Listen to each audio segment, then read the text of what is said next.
Não se esqueça de se inscrever no canal aqui embaixo e ativar o sininho para receber as notificações. Agora pro vídeo.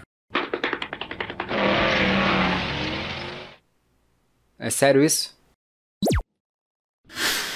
Toda geração tem ao menos um Pokémon que é automaticamente alvo daquele grupo bem específico de pessoas que nunca vê nada de Pokémon além de procurar um novo para reclamar. E dessa vez, Revavroom, Vroom, Vroom, Vroom. Mas ele criou um debate até interessante na internet. E quando eu digo internet, eu me refiro ao Twitter, a menor rede social com a maior taxa de desemprego. Todo mundo reclamando do carro. Que estúpido é ter um Pokémon carro. Por que é um carro? O que ele é, na verdade? Ele parece ser de pedra, mas ele é metal e venenoso. Isso, somado aos comentários que aconteceram no meu vídeo explicando o Pokémon, me fizeram perceber que existe uma desconexão entre a comunidade e entender o que é um design de personagem. Aí, eu como designer, sim, essa é a minha profissão, desempregado formal e youtuber, eu acho que tem uma quantidade grande de pontos a comentar sobre o que exatamente é o Revavroom e como funciona a criação de um design. Como eu disse antes, comentários no vídeo explicando Pokémon. Lá eu falo, Revavroom é genial. A Espanha é um dos lugares que eu mais estudei sobre planejamento urbano, sem motivo nenhum, eu só gosto, mas existem muitas cidades que estão complicando a utilização de carros, o que é ótimo para o meio ambiente e principalmente para as pessoas,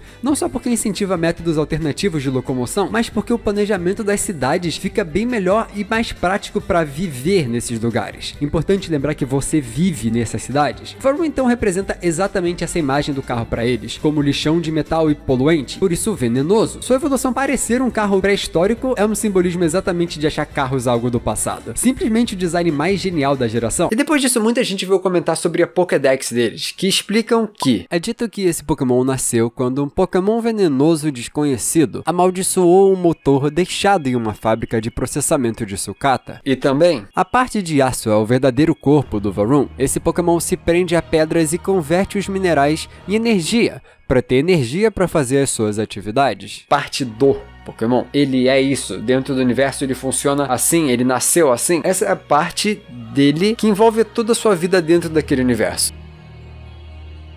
E esse é o primeiro ponto. Quando a gente fala de Pokémon, existem vários aspectos dele que são pensados. Nesse vídeo eu vou usar o Revavroom comparando ele ao Voltorb. Ambos são completamente diferentes, mas que são bem usáveis para explicar design e o seu conceito em Pokémon. Além de que também ambos são Pokémon objetos, então todos os cabeçudos que reclamam "Ai, Pokémon não é mais como antigamente, agora tudo parece com sei lá o que. Ai, minha costa." Todas essas pessoas vão poder entender o que é o propósito no design. E é importante entender que isso tudo não significa que eu gosto de tudo. Eu só tô aqui para explicar. Voltando. O que a Pokédex diz é, geralmente, como o Pokémon é dentro do mundo Pokémon. No caso do próprio Revavroom, é só um espírito possessivo que entrou no motor. No caso do Voltorb, é só um bicho que parece uma Pokébola. Não existe nenhum lugar que fala da Pokébola amaldiçoada no Voltorb, isso é só historinha da internet. Mas aí depois disso vem o segundo ponto, que é a sua funcionalidade e motivo da criação. A partir daqui, ambos começam a fazer mais sentido, porque esse aqui é o ponto principal na criação do Pokémon, da onde começa o briefing do design dele. Antes de eu continuar, de forma bem simplificada, sabem que quem faz o design dos Pokémon é alguém contratado para fazer o visual de uma ideia. O que eu quero dizer? Existem empregos diferentes dentro só da etapa de criação. Existe alguém na cadeira de líder de criação de conceito de design de Pokémon e de personagem, mas não é tão simples assim também. Existe o diretor geral. Eu vou simplificar tudo mencionando algum exemplo. Os inseto normal, voador, que sempre são encontrados nas rotas iniciais dos jogos. Essas ordens de terem esses bichos vêm diretamente do diretor. Ele diz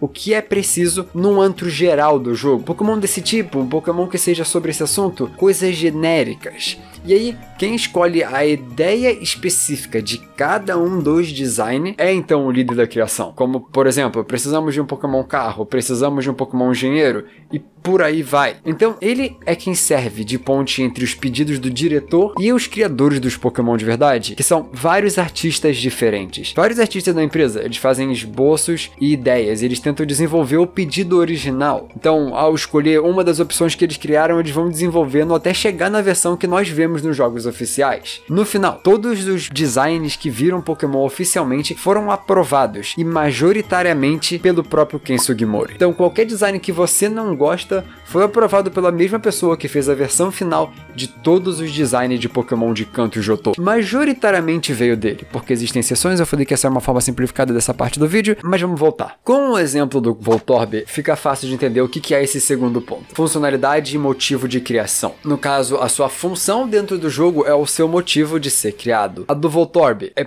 de ser um mímico. O Pokémon é literalmente igual ao sprite que é usado para demonstrar itens no chão, então ao clicar num sprite para pegar um item, ele pode ser um Voltorb. Essa é a função geral de um mímico. Ao entrar em contato com algo que se parece um item normal, um baú normal, ou qualquer coisa do tipo, ele vai te atacar. Então, a ideia na hora de criar esse design, o motivo foi pensar em algo que se parece com itens no chão. É o mesmo caso em Unova do Fungus. São Pokémon que parecem com sprites usados nas suas épocas para simbolizar itens no chão. Isso é algo específico da franquia. Agora, no caso do Havrovrum, ele não é um mímico. A intenção dele é ser um Pokémon carro. Afinal, essa geração toda é pensada em volta do tema de movimentação, exploração, é passear. Dá pra ver isso com os Pokémon bicicleta e moto que estão nos jogos? A aldeia era a única região onde você poderia fazer um Pokémon carro sem você ver todo mundo, se eu não me engano. Só alguns. Ele também serve a funcionalidade de ser o Pokémon usado pela equipe vilã. Já que eles eram os diferentões na história, eles obviamente não usariam Psyche Lizard, que nem todo mundo. O tema deles é esse, então eles não poderiam ser iguais a todo mundo. Mas,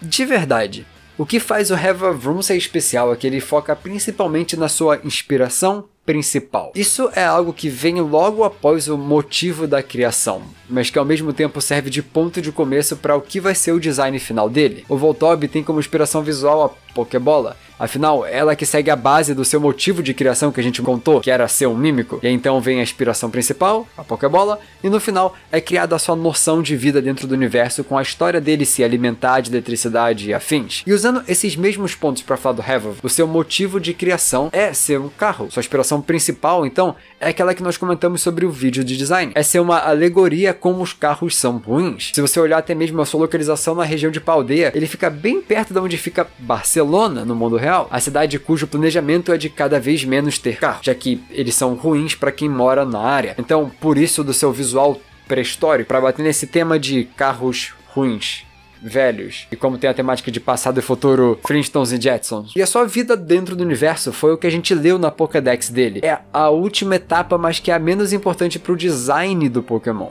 É mais para a composição de o que ele significa dentro do próprio universo. Existem várias coisas diferentes que são importantes e pensadas na hora de você criar um bicho. E quando se fala de Pokémon, tem muitos aspectos diferentes que vão ser importantes para como ele existe. E é mais ou menos assim que funcionam as etapas de criação de design. Cada pessoa tem o seu próprio método de criação, mas um briefing geralmente apresenta a ideia primeiro e todo o resto então parte dali. Yusuke Kosaki é o designer por trás da linha do Varoom, também fez a linha do C-Titan, Phalanx e Toxtricity. Então dá pra ver que ele já fez vários designs de Pokémon pela franquia já há um tempinho. Ele tá ali só recebendo a ordem e fazendo o que falaram pra ele fazer. Se você pega esses 3 pontos que a gente explicou aqui nesse vídeo e começa a tentar destrinchar o design de qualquer coisa, você consegue perceber detalhes que vocês nunca perceberam antes. Às vezes até percebendo coisas demais, tipo a dos olhos do Voltorb, que elas se parecem com as do Haunter. Se for assim, a língua do Havrovrum também parece com a do Haunter. Então quem sabe aquele espírito que possuiu o lixo não foi o Haunter também. A teoria aí pra vocês.